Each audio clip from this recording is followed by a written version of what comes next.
Okay, have and have not fans. This is probably a video that might be done in, I wouldn't say separate parts, but let's just call this the initial video. I wanted to brainstorm, just spit some ideas out there.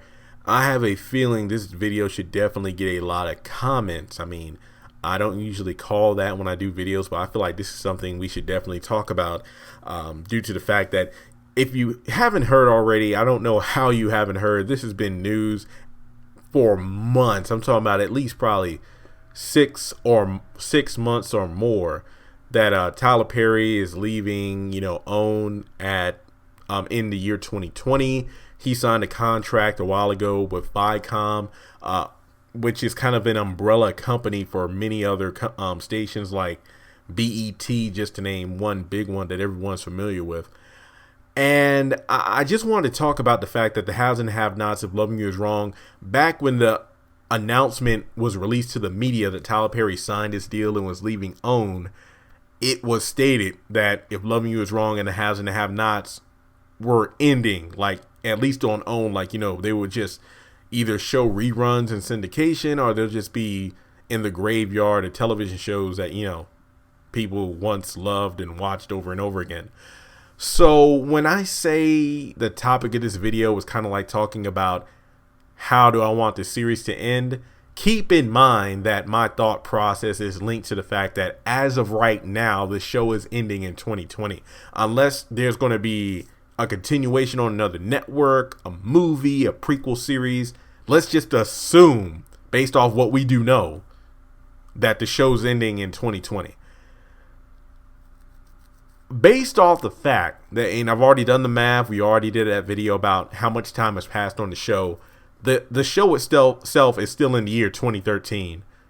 It's barely been two and a half months since episode 1 to the present. That's one thing people need to remember. So when they talk about Melissa's belly bump, it's like she's been pregnant for like 3 years or whatever. Keep in mind, only a couple of months have passed on this show. It is difficult to believe, but if you are well versed in the way soap operas work and whatnot, then this isn't like uncommon or unfamiliar territory.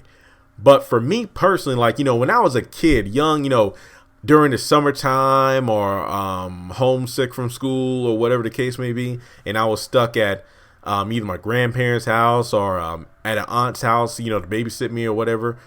This was back before, Wi-Fi. Like, I was born in 91, so obviously this before Wi-Fi, cell phones and whatnot.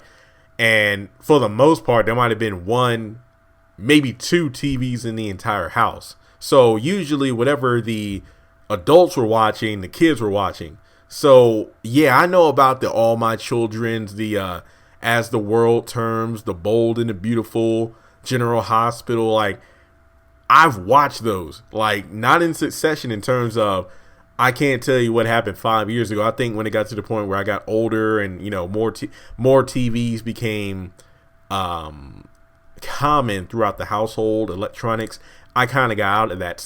I don't know about you, but there are plenty of TV shows that I watched growing up because that's all we had to watch that I can just, for the life of me, not make it through an entire episode now.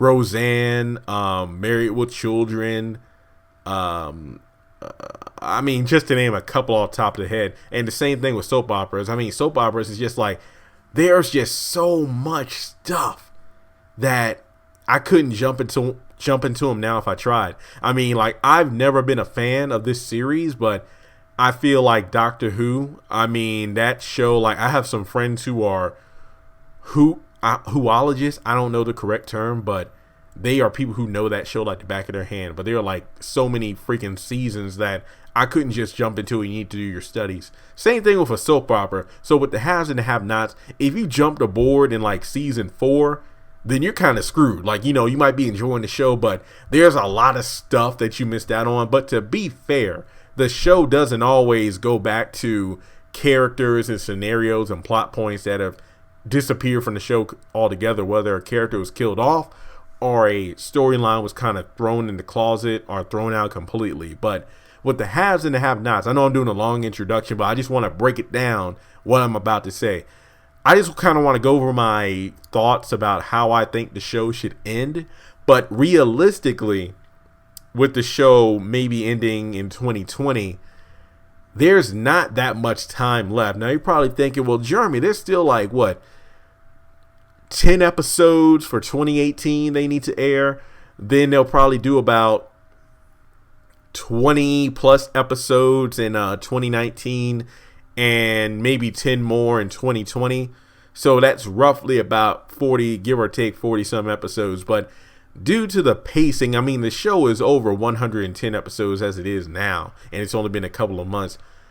Unless they do some kind of glorious time skip, I don't really see a lot being resolved. At this point, the only way I could see the show ending would be in the final episodes. We're in court, for the trials of Jennifer Salison and Quincy Maxwell's murders. We get to the verdict and whatnot, and then there's a time skip or some sort of epilogue. Like, if you're an anime fan, at the end of Digimon Season 2, when they defeat Venom Myotismon, they do an epilogue where you show all the Digidestined grown up and you find out what happens there. If you're a DC Comics fan and you watch Justice League Unlimited, at the end of Season 1, you got the episode called Epilogue, which is kind of another time jump, wrapping up the stories of Bruce Wayne and Batman Beyond in that franchise.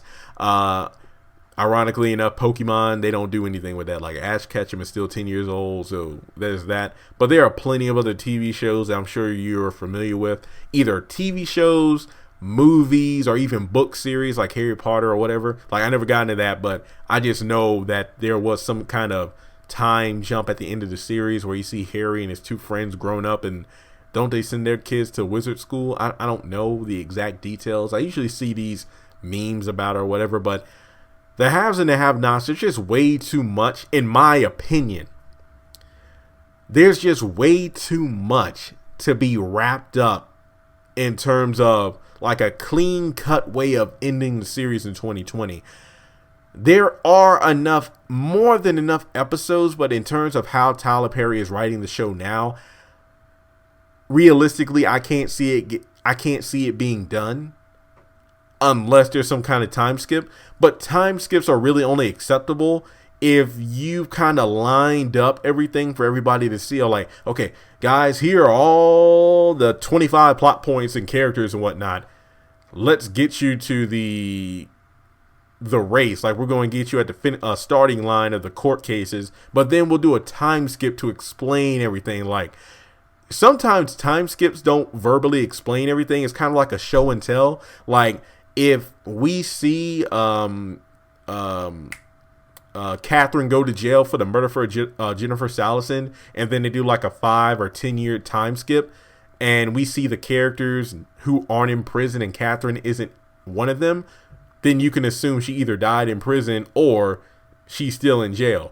But in terms of epilogues, like, an entire episode doesn't have to be dedicated to an epilogue. An epilogue could be like maybe the last 20 minutes or less of an episode, and we kind of jump around to all the characters to see what they're up to. Like, hell, there might be a song overlaying the dialogue. Like, you'll hear the music, but then we'll get scenes of like maybe Jim hugging his youngest son, little Jimmy. Remember His Youngest Son by Celine. We might see David Harrington in the governor's mansion. Who knows? Jeffrey might be following in his mother's footsteps in terms of running the rehabilitation center. Maybe Veronica herself will be put into rehab, and then we see her getting out and having a grandchild. Maybe Jeffrey ended up, becoming heterosexual. I don't know. There were just so many ways that Tyler Perry could wrap up the show. But no matter how he wraps up the show, as long as it isn't rushed, I will accept it. Like, if it turns out the haves and the have-not ends in 2020, like there's no movie, there's no continuation of the series, as long as Tyler Perry wraps up that show in such a way, like the last episode of Fresh Prince of Bel-Air. You know how it was when Will is just standing in the middle of the living room, like everything is gone except for like the rug or whatever he's standing on, and Carlton's in the bathroom for comedic effect. As long as everything is wrapped up, I'll be satisfied. Will I be sad that the show will be gone for good? Yes, absolutely. But if he writes it like a masterpiece that seals up every crevice, every crack in the unresolved storylines and whatnot of the show, I will be satisfied. Like Too Close to Home being cut off before it even had a chance, yeah, that pissed me off. The haves and the have-nots, if it gets that same treatment, yeah, I'll be pissed off because the show's been on for so long. As long as he gives us one hell of an ending that resolves everything, so fans like myself who, think about the show so much can ease our thoughts. It's like, well, what happened to so-and-so? No. As long as everything's taken care of, I'm good. I'm cool. I'm cool. I'll find something else to talk about on the channel, but I will be cool. So with that being said, how would you want the show to end? What do you think will happen as a finale? And let's just make this, based off the comments, like, if I get some really in-depth comments and stuff like that, I could definitely do more videos based off of this one. Like I'll do a part 2, part 3, whatever the case may be. But let's make this a very good discussion. Think before you comment now, because I really want to get some thoughts there. Like, don't just say, I want the show to come on. I mean, I just want the show to keep going and going. No. Realistically, let's believe the show is ending in 2020. How do you think it should end? What do you want to happen? And obviously put the darn show on DVD.